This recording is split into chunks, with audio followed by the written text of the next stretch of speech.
You're listening to Parasearch UK Radio. News, views and reviews from the world of the paranormal from across the UK and beyond.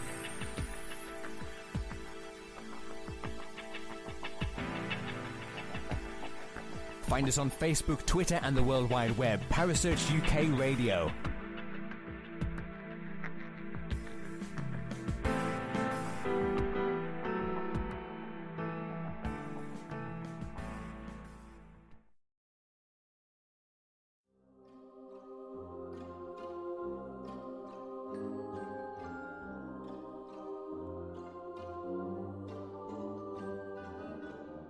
With paranormal news, views and reviews from across the USA, you're listening to Paranormal Hindsight with Jay and Teresa here on Parasearch UK Radio.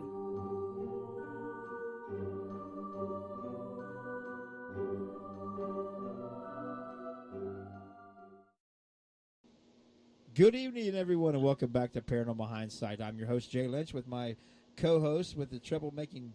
You want to say hi? Hi.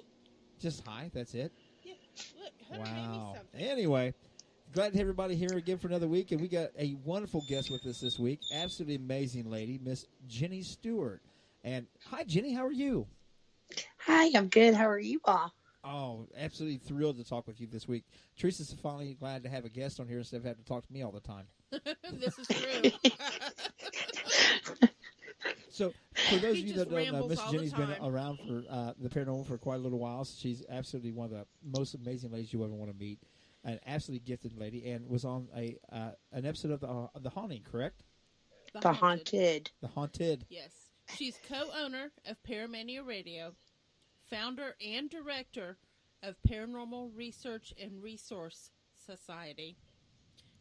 And she's a lecturer with Ideal Event Management. So she goes to their events. And Uh-oh. she is also... Brain fart. No, I'm sorry. She was also on the third episode of The Haunted. Tell us about that. About the Haunted? Absolutely. About the Haunted? Ghost Box Prophecies. Yeah, it was the Ghost Box Prophecies. It was based on a case that we did in Waldorf, Maryland. We were in the middle of, probably one of the most extreme paranormal locations. We were doing a project. It was called Henderson State Hospital. It was originally opened as a tuberculosis hospital for African Americans. And we met these kids out there. It was a group of kids. I call them kids. They were teenagers, 19, 20-year-olds. And during the course of the evening, they were very interested in what we were doing because, we were in a lot of equipment and stuff. And Ashley approached me and asked me if I would come and investigate their house because they felt like they had brought something home with them. And I just felt really moved by her because at that point I was focusing more on doing projects like Henrington and things like that, not residential, but we ended up doing it. We went Halloween night of 2004, or 2008, I'm sorry, 2004, excuse me, and we ran the ghost box in 3 different locations of the house, and I guess it was the first session we did. It was in the master bedroom, which is where Ashley's father had passed away in 2014. Or 2004. See, I'm getting it all together. 2004, her dad died in that house.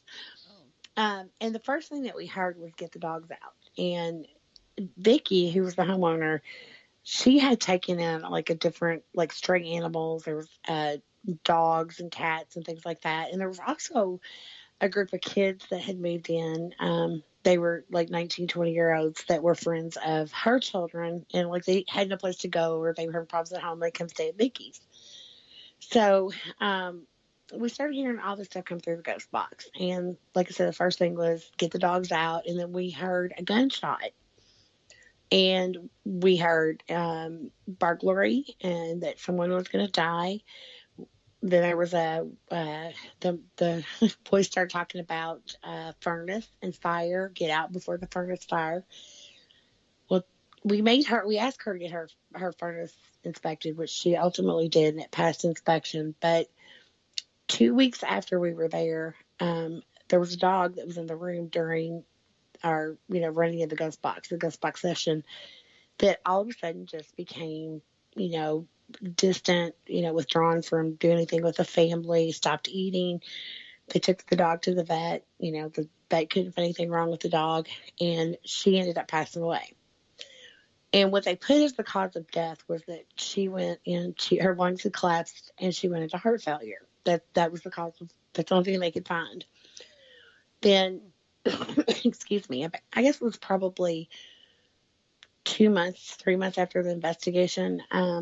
Vicki came home from work one day, and her house was like super hot. She went into the basement, and the front faceplate of the basement, the furnace had blown off, and there was like flames like licking up the wall.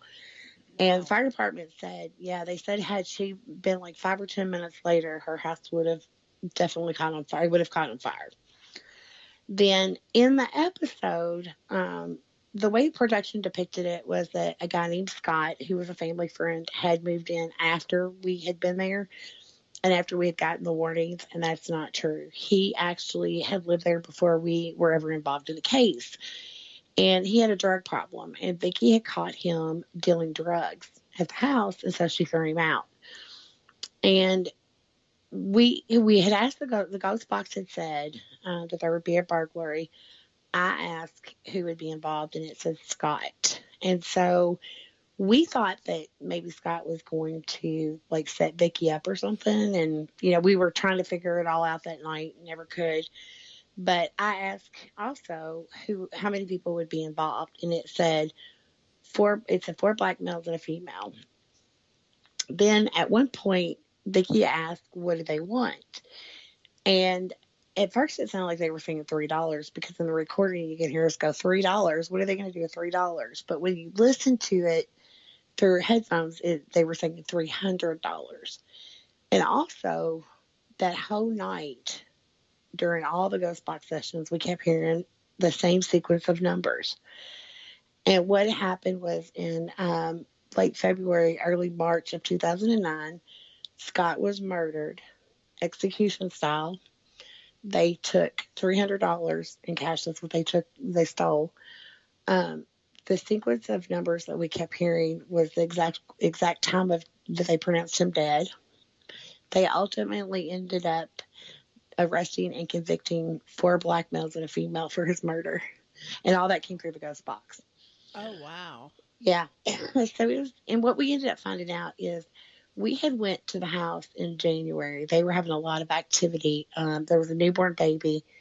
Baby was about a month old that was there at the house that was having a lot of problems, crying a lot. And so we went and did a house blessing. And you actually see a lot of that on the episode because they used a lot of our footage. And there was a guy that was living at Vicki's. It was the father of the baby. That we had met, originally with the other group of kids. And he was so excited about us being there. He wanted to learn about the paranormal. He's a very nice kid. That night, he just was absolutely nasty. He was not nice at all. And we went there with intentions of not investigating, but actually clearing the house of whatever was there. We were going in to do spiritual warfare. And every person that was involved in helping us, go into this blessing. When we arrived at the house, we stood out on the street, and we were all blessed by an ordained minister. And then we went onto the property, and we blessed every living thing in the house. I mean, animals, people, everything, except for him. He absolutely refused to let us. He, at one point, got very agitated, very, nasty with us.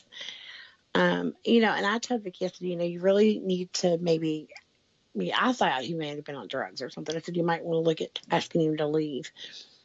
I get a phone call 3 days after we were there. He was being stat-flighted to a hospital in VA because his lungs had collapsed and he was going into heart failure. He survived. But we found out later that he was going to Henrington at night by himself and meditating and doing, some kind of ritualistic worshiping and things like that. So we now believe, because it was his dog that was actually, attacking, because he had a pit bull too. it was his dog that was actually attacking, excuse me, a lot of the other animals in the house that, would start it. But what was really heart-wrenching about that case is you would go to the house and you would see like the claw marks in the walls from the animals. Or there was one, blood had stained the wall where, this one dog was just trying to kill the other dog. And we believe that whatever was, whatever had, attached itself to him, or whatever had semi-possessed him, or was, influencing him, this guy, it was also influencing his dog. His dog was doing a lot of damage too. And once he was removed from the house, and after, since we had done the house blessing and stuff, their house became very calm. But then when Scott died, they brought his dog Diamond, which was Scott's pride and joy. They brought Diamond into their house. And there for a while, Diamond was actually doing things that made them believe that she was trying to, hurt herself. Like, they would put her outside and, because she had found a way to get out of the backyard, so they'd have to put her on a really long, like a lead, so she could, not run away. It was like she was trying to hang herself on the balcony and things like that. And so they ended up getting her blessed as well. And things kind of calmed down. And so, they still have some things happening in our house, but nothing, like it was to that extreme, because, we do know that what was negative in the house came from Henrington. But what was giving us the warnings was, Lennox, who was her late husband, the kid's father. That's who was giving us the warnings. And looking back on it, it's creepy how all that happened. All those warnings came true. Yeah. Now, you keep mentioning Ghost Box. Mm-hmm. How did you start using a Ghost Box? Oh, wow. Turned it on. Again.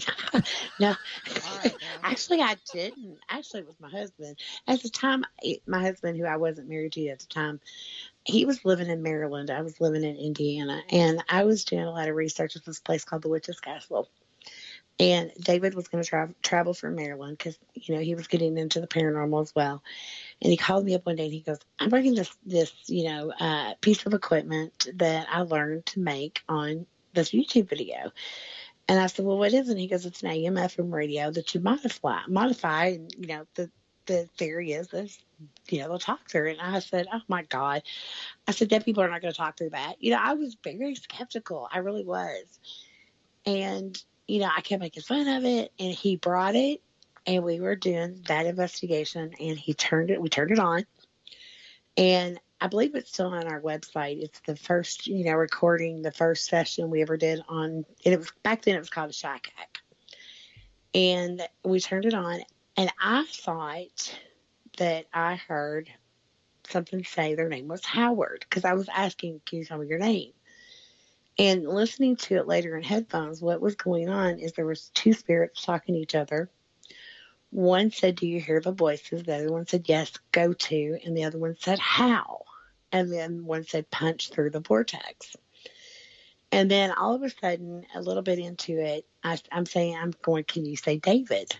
And all of a sudden you can hear in the recording, all of us get like, "Oh my God." You hear Dave, and then very loud you hear David. And so that first night I was called, the red BITCH, and, it was cussing. I mean, it got very aggressive, and I was just so amazed at how well it had worked. And so from that moment on, I was hooked. And the original person that started the Shack Hack was Bill Chappelle. He did it to show the late Frank Sumption that you didn't have to collect all this information from purple people and make schematics. It was as easy as pulling a pin on a radio to get the same effect.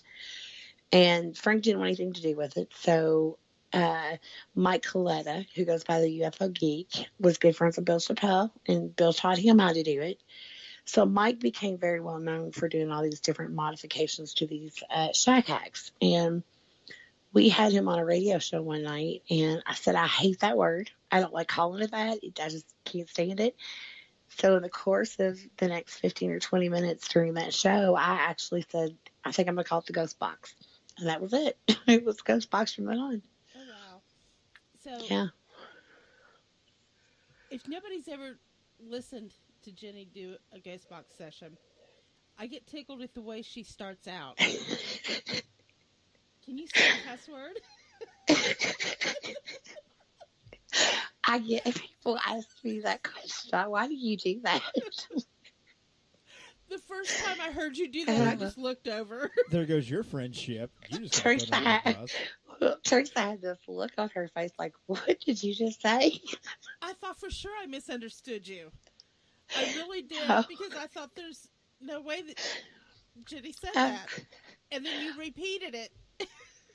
Well, and we've had it say some wonderful cuss words. Yes. We do that because, FCC regulates radio communication, and you cannot say certain words on the radio. If you do, you're going to get a healthy fun and a good warning. So we did that from the very first, maybe the second ghost box session we did. I don't think we did it the first one, but we did it so that we could show people, if we get a good cuss word or they say a cuss word, the likelihood of getting a cuss word and it being a radio remnant are very slim. That would be too coincidental. And we really like it when we get the really good ones. They drop the F-bomb. We're like, oh, yeah, now you can see it's not, radio remnants. But that's why we do it. And, it's worked. It's been, and once we tell people that, they're like, oh, well, that makes sense. But like you, the first time I do a session in front of them, they're like, what is she doing? She wants them to cuss? Really? Well, Jenny's always so proper. And when she said that, I thought, surely to God, I did not just hear her ask for this box to cuss. Oh. Yes, I did. You did. And, and I think people think one of the things that I have been, received a lot of comment on and people think is really interesting is the way that I act when I do a session. And a lot of times I'll treat them I'll talk to them don't get aggressive, almost like sometimes like I'm correcting children, because if you don't give them boundaries and you don't tell them this is how it's going to be, it can get out of hand really quickly. So I've learned to kind of, not baby them, not be, scolding them, but to kind of treat them like they have to have boundaries and they have to have rules. And I bring a lot of humor into it. I do that as a medium, with what's around me. A lot of times I bring humor into the picture. So, I mean, I've put Ghost in timeout before. So, I tell you what, it wasn't the ghost box we used, but one of my absolute favorite nights of investigating was with you. Believe that or not. We didn't use ghost box. We actually, yeah. He's we like, was what at, do you mean we didn't use We didn't use ghost box. No, it was at Post Town with you and John Zaffis and Carmen Reed. Yeah. Uh-huh. And he was showing you the other ITC device that he's been using. Echo box. Yeah, the Echo That's box. the one that I use. And you had one of the person with you, and John, and I was kind of upstairs, and you and John and Carmen and your other guest came with you upstairs. He goes, come on, you want to go with us? I'm like, holy shit, John Zaffis just asked me to go with you. And we ended up here in the mean teacher's room. Just me with the four of you, and I'm like, you want to ask a question? I'm like, I just want to listen. I want to learn.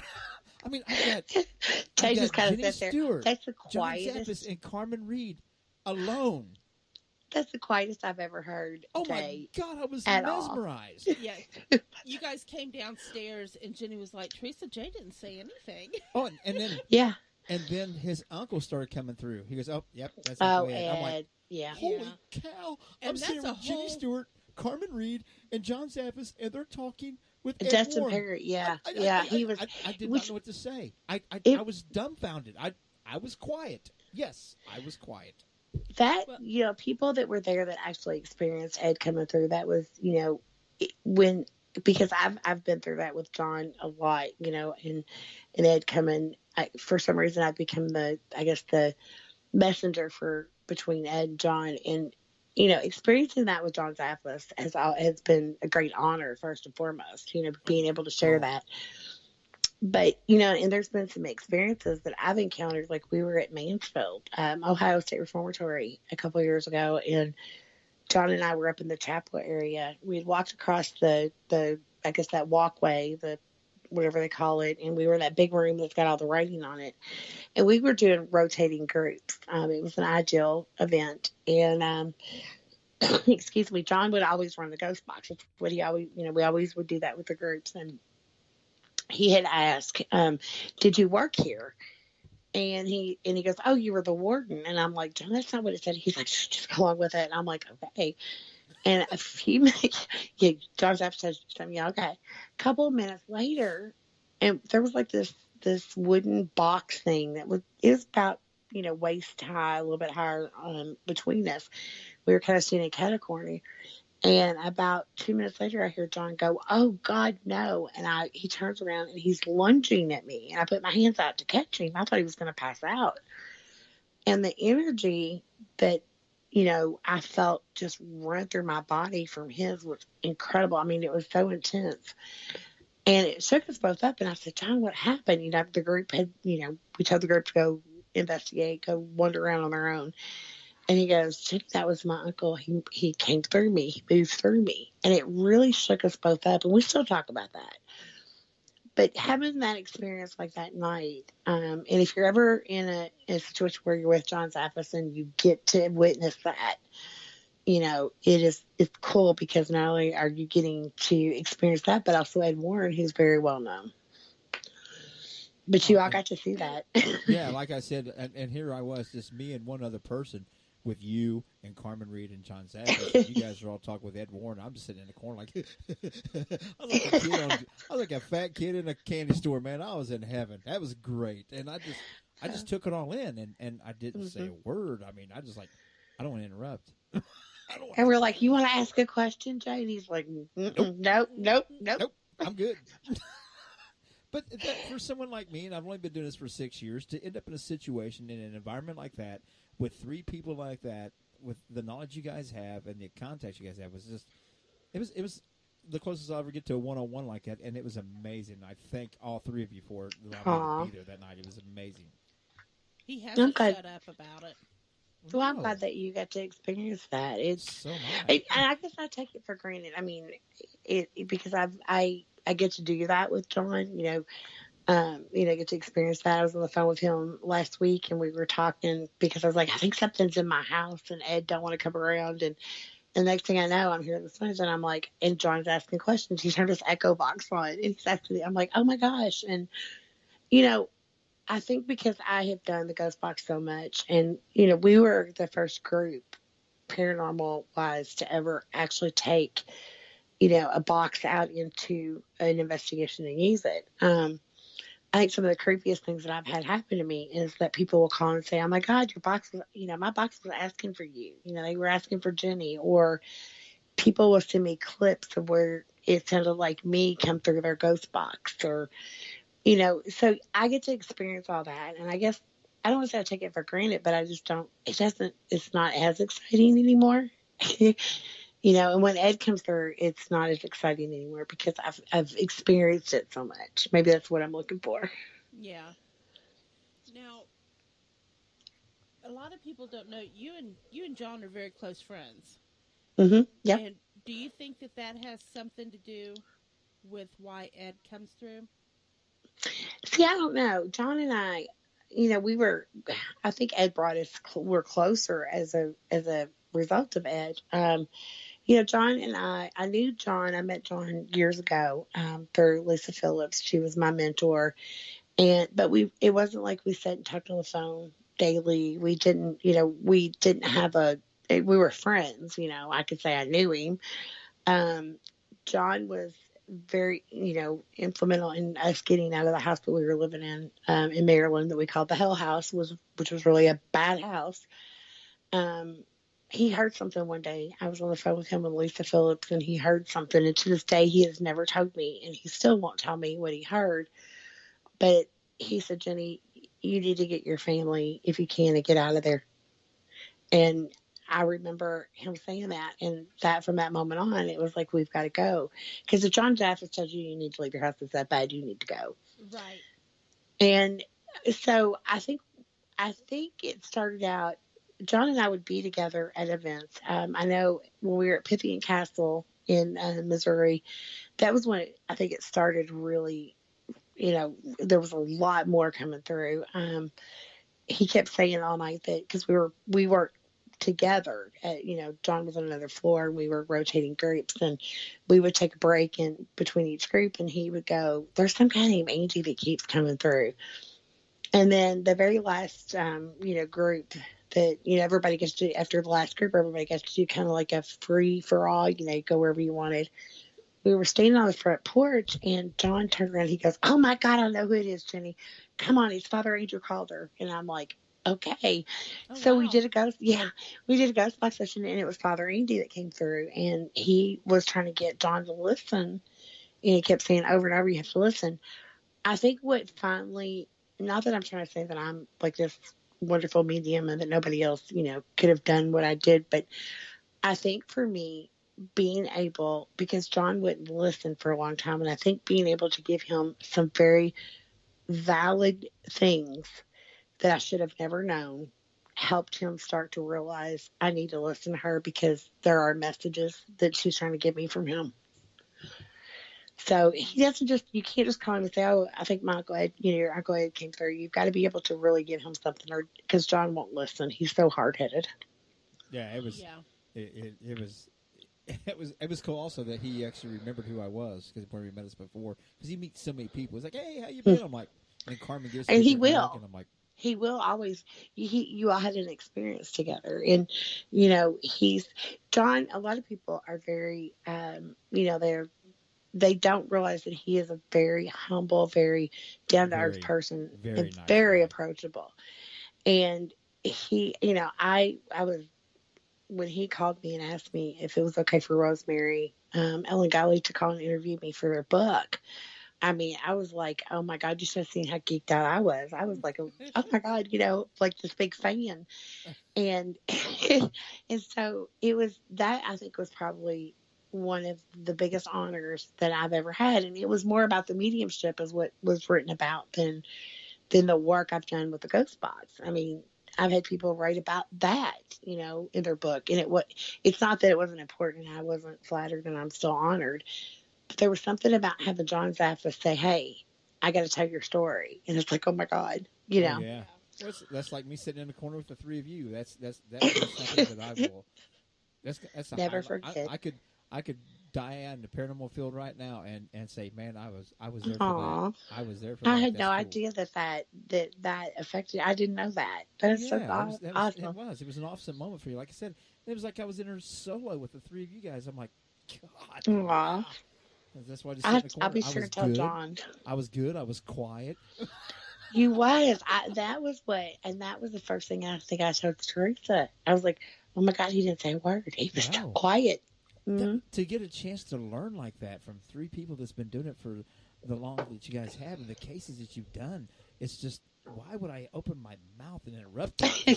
Listen and learn, fat boy. And we even tried to get you to talk, and you wouldn't do it, which was really cool. No, that was total respect for me. I mean, when he said, "You Aw. want to come along with us?" I'm like, I about pissed my pants. I'm like, okay, let's go. Like, stay cool, Jay. Don't act stupid. Oh no! Did you really feel that way? Yeah, I couldn't believe he's like, "You want to come with this guy?" And I'm like, "Are you serious, John Zapp's just as we go along?" God, yeah. It's just the three of you guys. Hell yeah. Aw. So I was going to walk away and leave you guys alone, and then you guys invited me along, and I was like, "No way, dude! I feel I'm somebody special." Well, I'll make sure that if you're around the next time, that and you and Teresa can come and do that. It was a good time. It was, and I still, like I said, I have to say thank you for that experience, because it wouldn't have been for you, I wouldn't have got that chance. You're the one that invited us there that night, so you're a big thank you. I'm glad you guys got to come. See, now you guys all side Jay. Jay came, when he finished, he goes, "Teresa," he says, "John uses that echo thing that you have on your phone. He uses that too." Mm-hmm. Well, and that what started was, because normally John would always bring his ghost box, because, what a lot of people don't know is John Zaffis had never used a ghost box until he and I met back at Phenomenology years ago. It was really funny. I was using the 12-150 model, which is the one that looks like a big boom box. And we were at the Farnsworth House out in Gettysburg, and the ghost box started going, and I'd ask questions, and there was things that were coming coming through that were like messages for John and Lisa Phillips, and they knew what they meant. I had no idea. And it was about Carmen Reed. Well, John was like, oh my God, that's so cool. And next thing I know, he's using one. And he used to always, he will pick on me. And he's like, you got a really weird connection with that box. But when you get John and I together using a box, it was crazy. It was always off the charts. I mean, we would get great results. But what's so funny, and I think about Pythian Castle, when we went back in to see if it was Father Andrew, when he said, come on, Jenny, we're going to go find out. We went in and sat at this table. And before we knew, we had pretty much all the ticket holders around us instead of them roaming around. And somebody finally asked the question, but he would say, Jenny, ask if it's Father Andrew. And I'd say, is this Father Andrew? And then John would go, Jenny, ask. So finally somebody said, I think it was Jenny Gurney, goes, why do you have her ask the question? Because they hear you. You just ask it. Why don't you ask it? He's like, well, they seem to answer her. And so I finally got him to where he would finally realize, John, you can ask the question yourself. It's okay. So that night, what had happened is because normally at the end of all the ideal events, the last, I guess 45 minutes to an hour, it's always where they can go around and, the group of people can go do their own thing. We normally do a ghost box session together.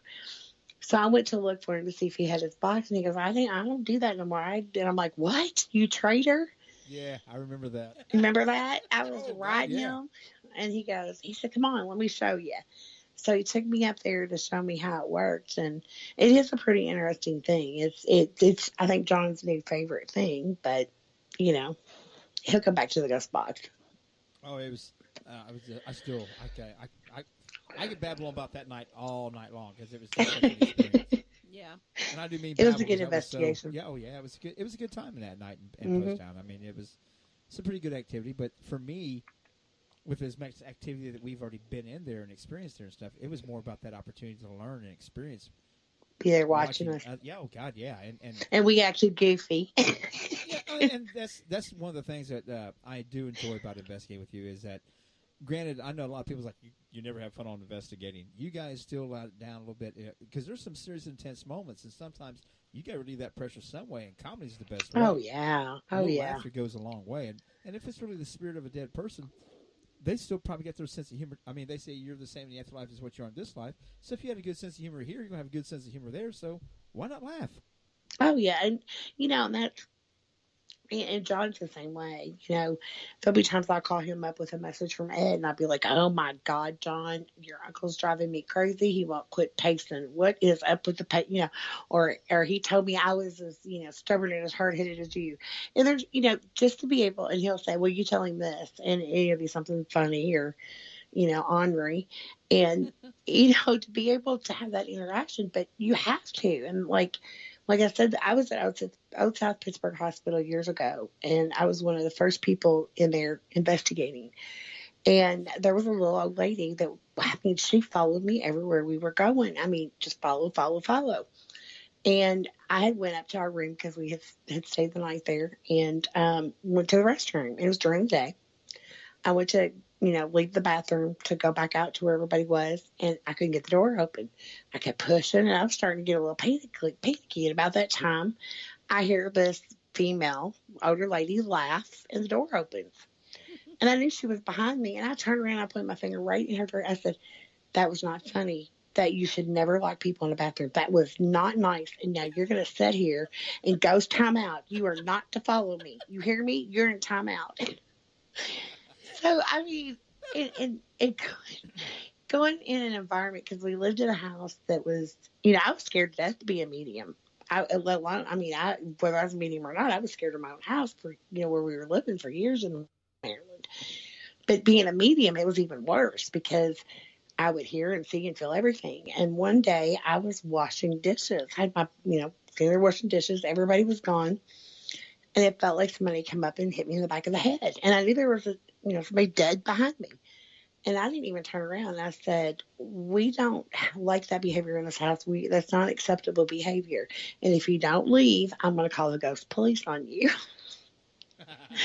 So you have to find humor in it somewhere. You have to somehow or another kind of twist it around, because if not, you'll go crazy. Oh, I agree. You got to, because like I said, some of the sessions could be so intense that you've got to let that tension out somehow without driving yourself crap crazy, and then you act like I do, and that's not a good thing. Now, do you find that it's hard for you to use equipment and be a medium? I don't use a lot of equipment. The only thing, like I said, I ever really used was the ghost box. And I honestly believe the reason that I ever had such a connection with the ghost box is because I started using it before I knew I was a medium, before I was ever told, hey, come out the closet, you've got a gift. I'm serious. That's how Chip Coffey did it. Jenny Stewart, you need to come out of that closet. And I was like, what closet? Yeah, which one? Like, which one? Yeah, I don't belong in that. I'm not that. That's what I told him. I said, I don't think so. I don't think I belong in that closet. And he goes, not that closet, Jenny Stewart, that medium closet. I'm like, oh God. I was like, okay. So he told me, but he didn't, it was more than we were having a conversation and he just came out with it. And then about 2 weeks later, I had won a reading from a dear friend, Allie Cheslick, wonderful medium. I'd never met her in person, but I won a reading, and I was sitting there having this reading with her.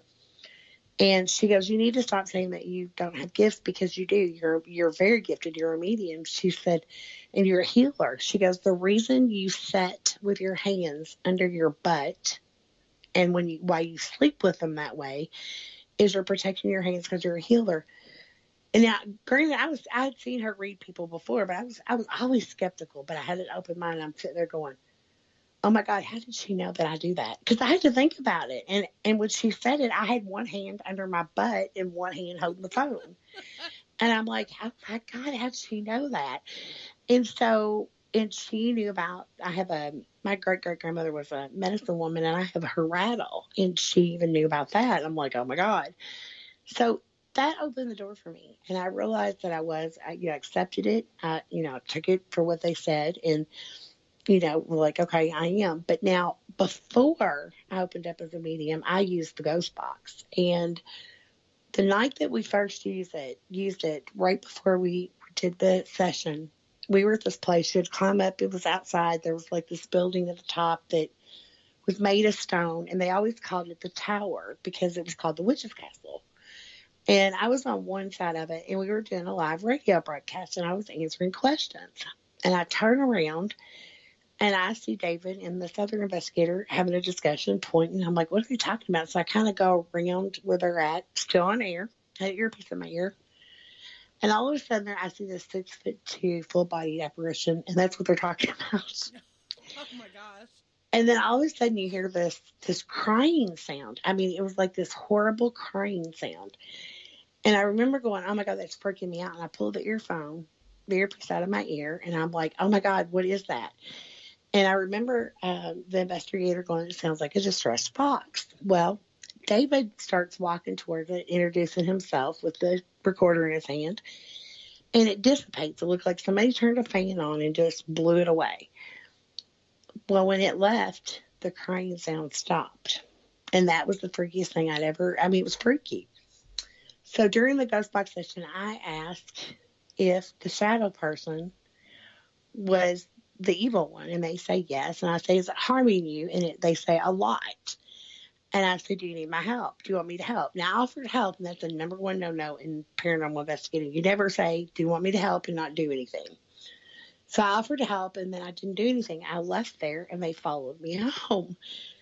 So that was on a Saturday night. On a Tuesday night, we did a radio show live. We were on a network that when you call in, it records the show. So I was on a cell phone, and everybody that was hosting the show was using cell phones, and it was recording, so it was acting as a digital recorder. So David's explaining on air about, and I'm in a basement bedroom, okay? And it's a blood moon, a red moon that night, one of those creepy moons. David's explaining something that was going on at the investigation. All of a sudden you hear this, this sigh of like, could you hurry it up? And I knew it wasn't the other host. And as soon as we hung up the phone from the show, I called David right back. He was in Maryland. And we were talking about all the crazy stuff that had happened in the show. And it really was. There was a lot of crazy stuff that night.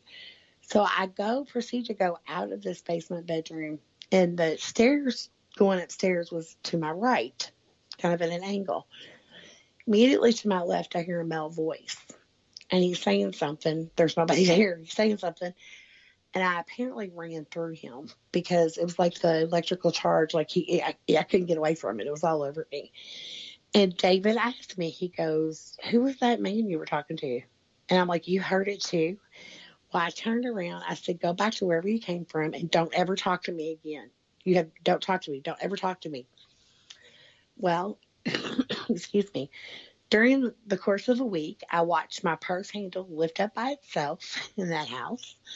In the bedroom that I slept in, it was the person I was staying with. They were remodeling the basement, and there was a stepladder in my room. That there was a black wire and a white wire that was wrapped around the bolts on that stepladder in a way that I'd never seen before. It was really creepy. I have a picture of that. Almost like they were trying to make a connection so they could zip out of wherever they were.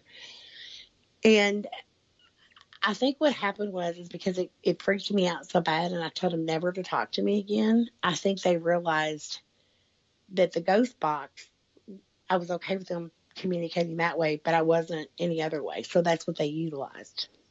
And I think that's why I had such good results. But as I got more comfortable being a medium and talking to him, I think, they realize now, okay, it's okay. We can go talk to her.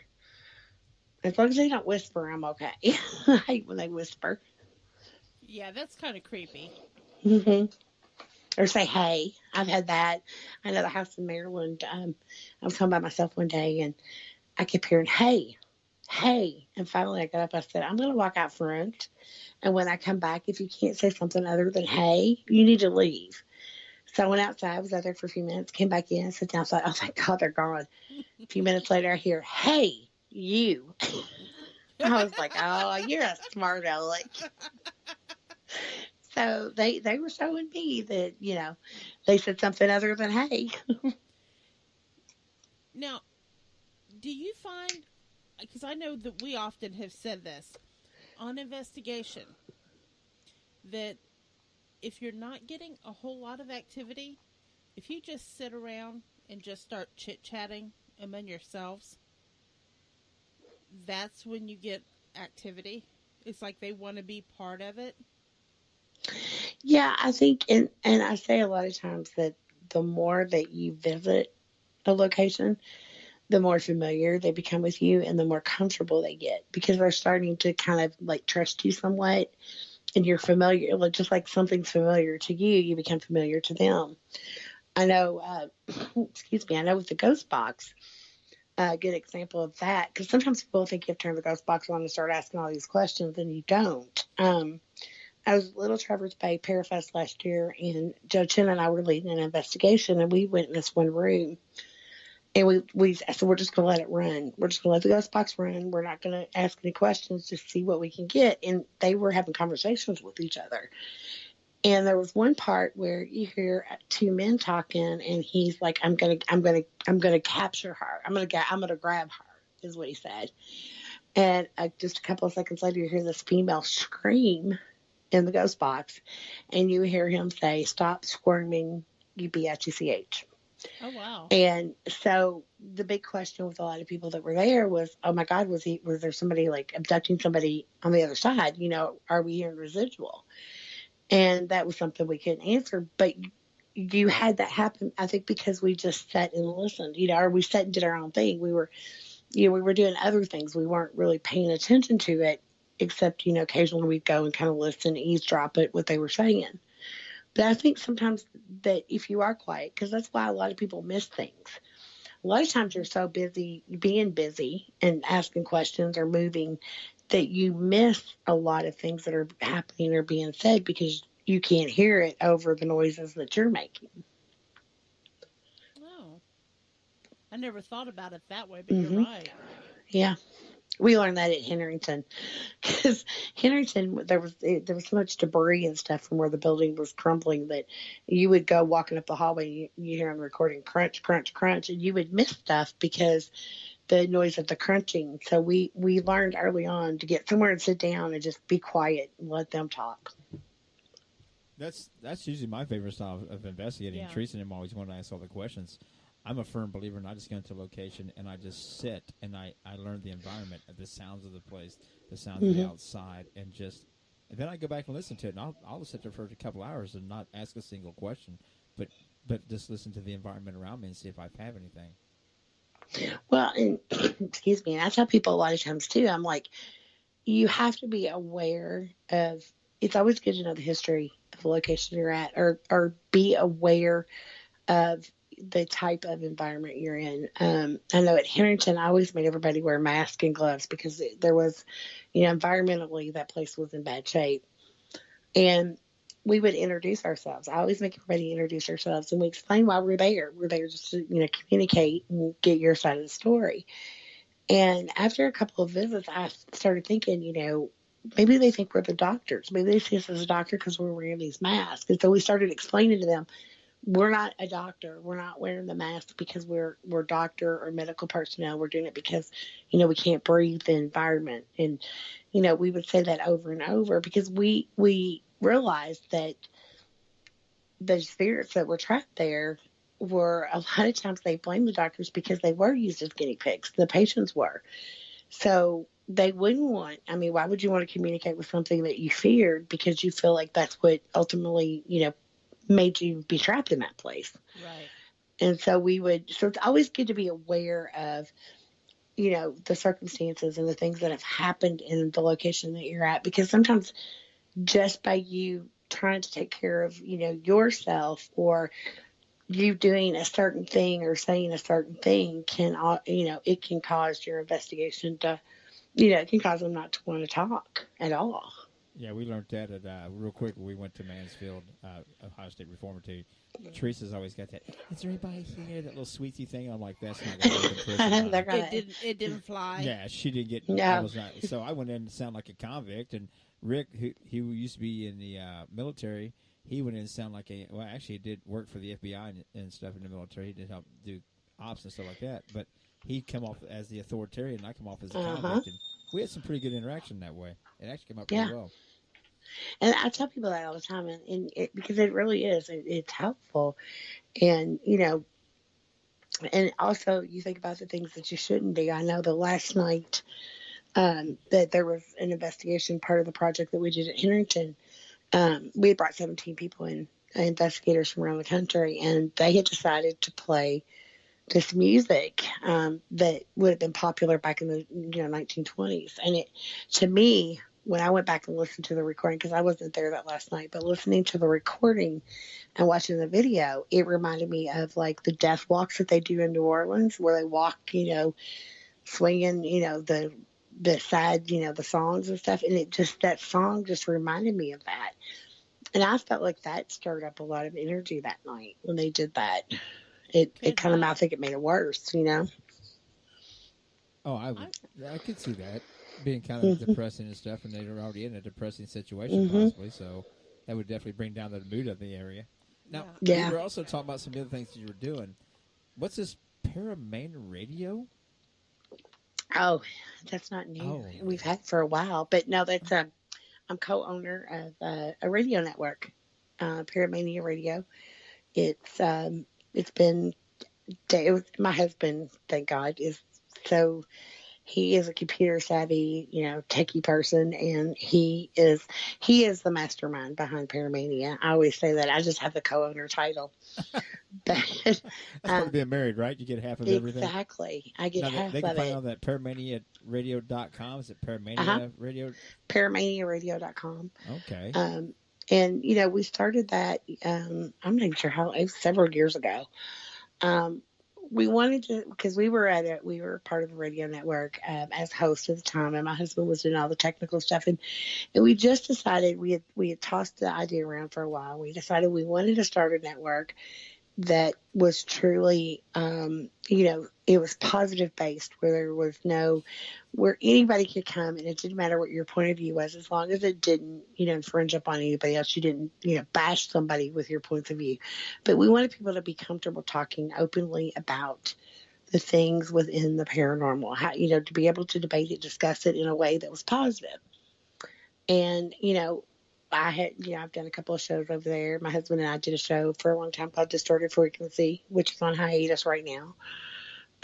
But it's grown, and we're proud of that, because it is, very positive. We're very selective about who we put on the roster as a host and what type of shows, because we want what's there to be educational, inspirational, and uplifting, positive in a way that, people want to come back.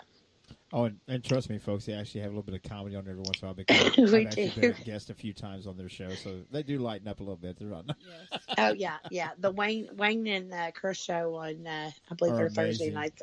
It's hilarious. They're great guys. And a good friend of ours, Tim Miley's over there also. Uh-huh.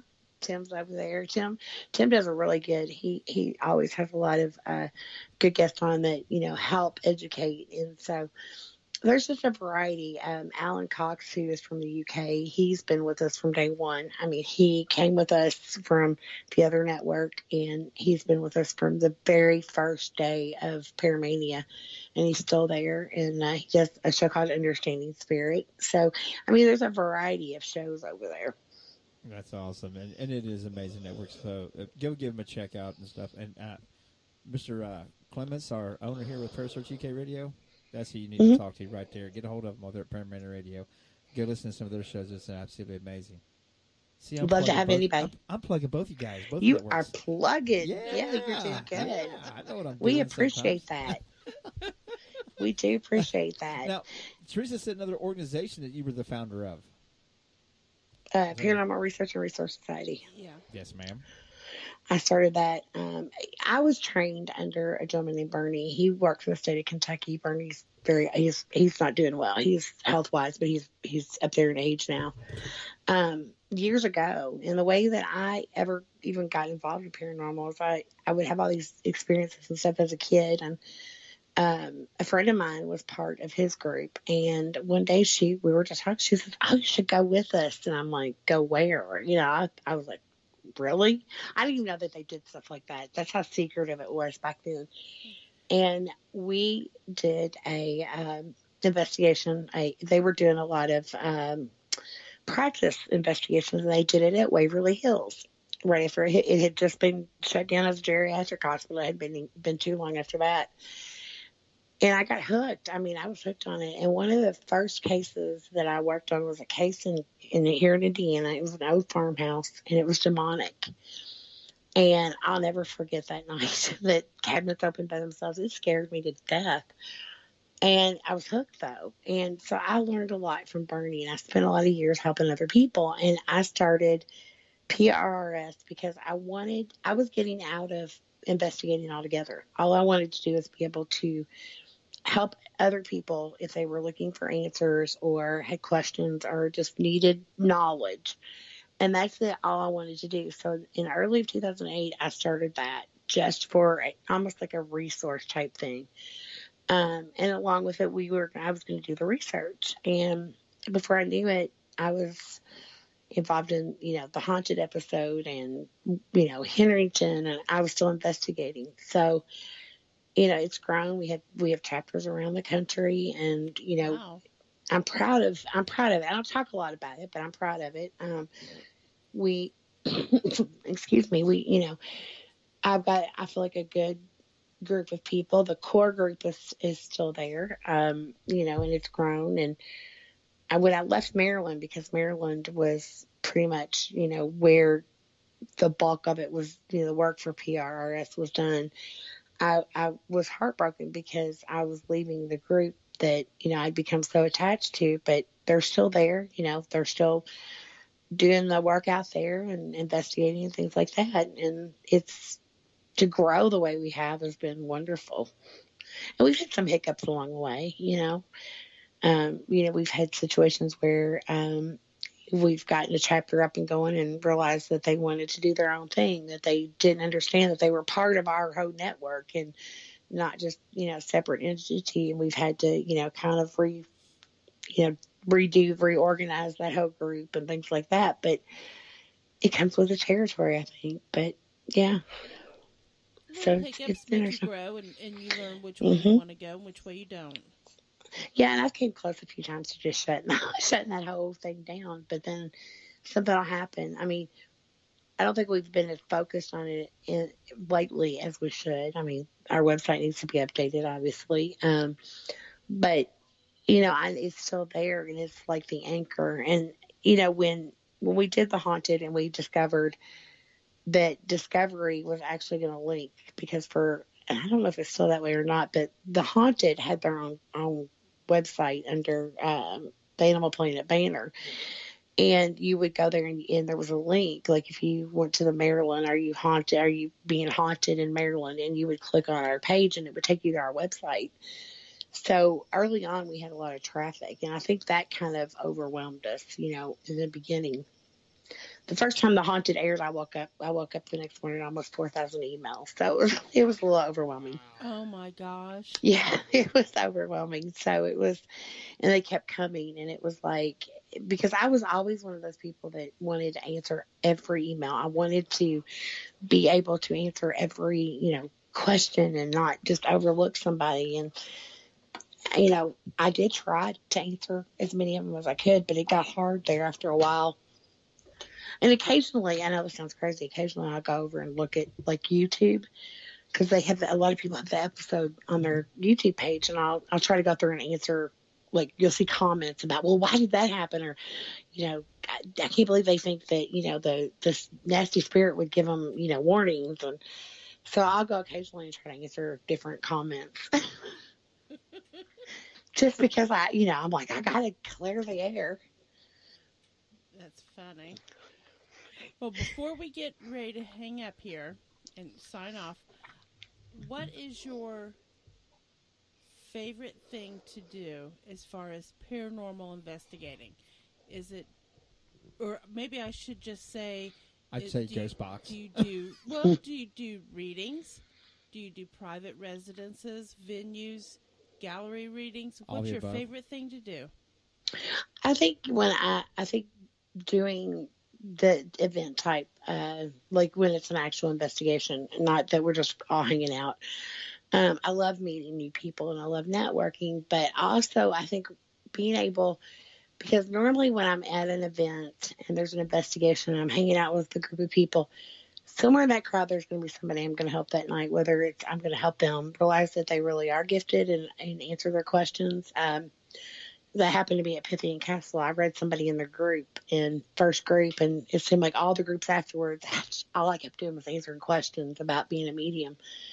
But I think reading the location and being able to maybe connect with a spirit that's there that might need help, I think a lot of times that's the best part of it. But normally it's meeting the different people that are in the field, that come out to those things. Networking. It is nice to be able to network with the people and stuff, and I love networking. I actually enjoy the hell out of it, if nobody could tell if they've ever met me. Well, we also believe in that thing that nobody else does about para-unity. Well, I don't care whether you call it para-unity, para-respect, teamwork, cooperation.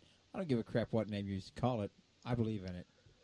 I like the respect part of it, because I think that, a lot of times we lose track of that. And I think if you are doing it for the right reasons and you have the integrity to back you, I think that, I think you should, as part of having the integrity is be, good to your fellow colleague. And that's something I always tell people when they put a picture up on a website and say, well, what do you see? Do you think it's fake? Or I see this, somebody might see a full body apparition.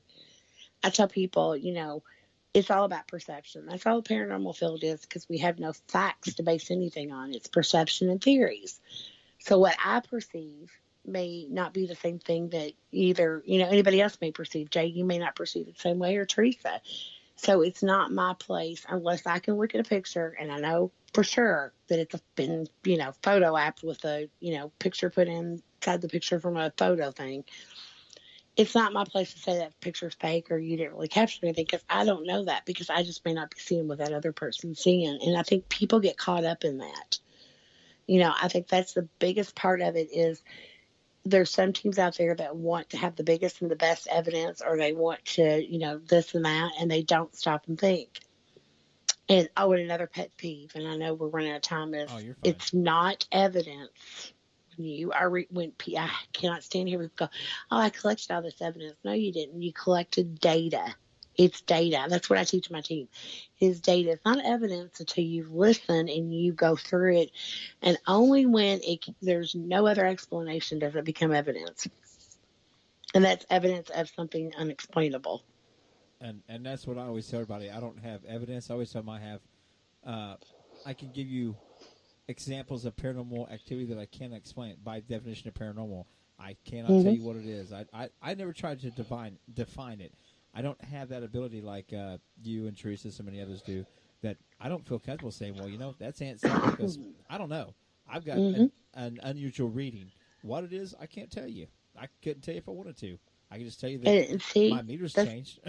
I'm done. Exactly. And I tell people, don't go knock somebody's, what they're presenting as evidence. Somebody can have a picture. I'll use picture as an example. Don't go trying to tear that person's picture apart and knock them and ridicule them, because you may find yourself in that same position in 2 months where you think you've captured something.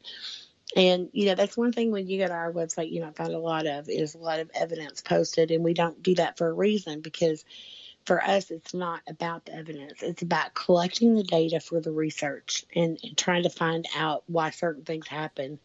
And, it's not about, oh, hey, look, we have the most evidence, or we have, here's our trophy case. And I think that that's important.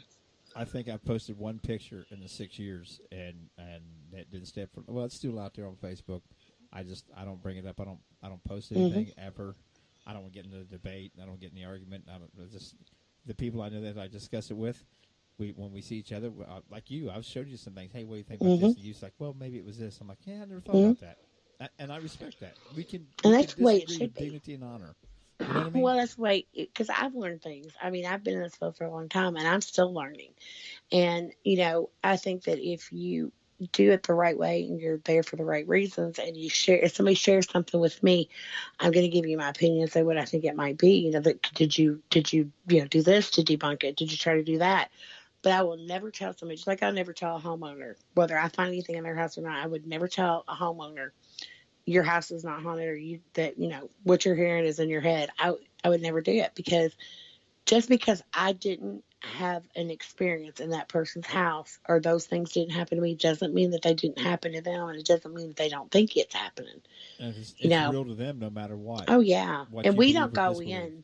We don't go in looking for a ghost or trying to find paranormal. We go in to try to explain to them what they think is a ghost. We go in to try to explain that it's not. We try to show them that it's not by collecting the evidence, the data, and all that. And only until we have an experience where we go, oh, well, wait a minute, we'll go, you know what? They probably do have something going on. Absolutely. Well, folks, we have absolutely enjoyed talking with Jenny tonight, and I hope you guys have learned something. And if go back and look up her episode of The Haunted, it is episode what? 3. Yep, 3. There you go. Teresa's got it memorized. I got go check out all these other things, and please go over and listen to the ParaMania Radio.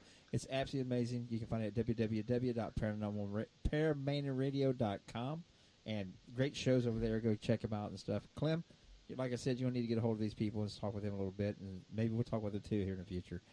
Jenny, thank you for coming on tonight. Thank you for being such a wonderful lady and such a great friend. Oh, anytime. Thank you all. Thank you, Jenny. We'll talk soon. Good night. Have a great night. Good night, everyone.